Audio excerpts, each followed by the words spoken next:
Please, the speaker is saying all this in humility. He's only challenging. What's the purpose of all this?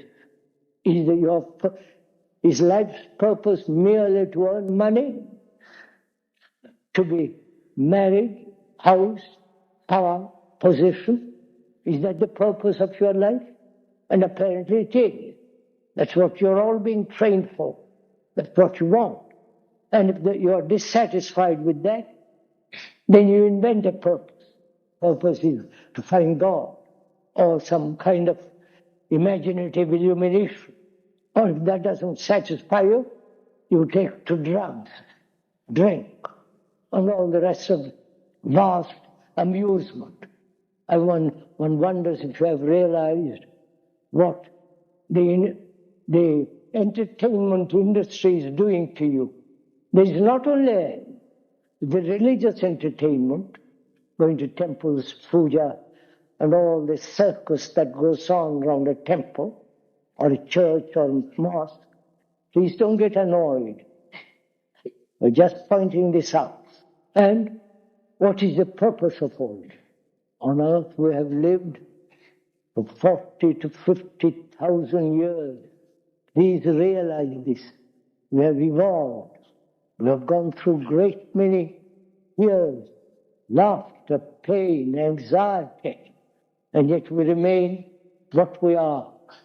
Selfish, narrow-minded, concerned with ourselves, and to hell with everything else. That's an actual fact. So, if one may ask, are you wasting your life? Life, which is so complex, which has no ready-made answers. Life which is so vast, and therefore is something most extraordinarily sacred. And what do we do with it? You have to answer this question. Whether you are old or young, whether you are well established in a position, wealth, power, is that the whole meaning of life?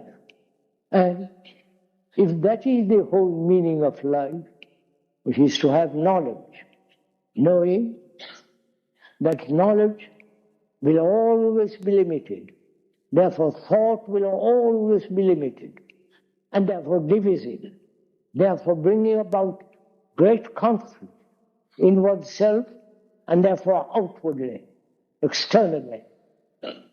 And knowing, if one has examined it objectively, without any fear, that the whole religious structure throughout the world just utterly meaningless. So what you as students and professors, with that marvelous lake, with the sun on it, the beauty of it, the poem of it, the grandeur, what's your response? What's your responsibility? See, we have always had leaders in this country, especially, and also in Europe, more so. You have had leaders here, one after the other, both religious, political, social, and all that business. And where have they led you? Where has Marx has led the communist world? Where has all your sacred, so-called sacred literature, Upanishads, Gita, and all that, those books, there's nothing sacred about them. No book is sacred. All those things that we have invented. So, what is the meaning of all this existence? We may not want to look at it. We may want to avoid it. We may say, I'm too young. It's not my business. And the older people say, sorry, we are too old. We can't face it anymore. They're willing to die. And so, what is your knowledge leading to? Conformity, imitation, absorption of all this information, and nothing original, nothing pristine. And what place has knowledge? Love.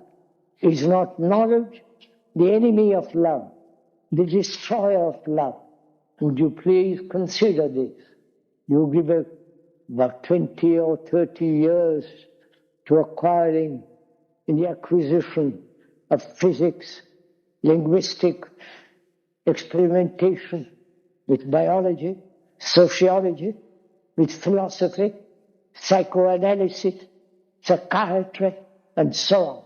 You give years and years, and you don't give one day or 1 hour to find out for yourself what you are and why you are living like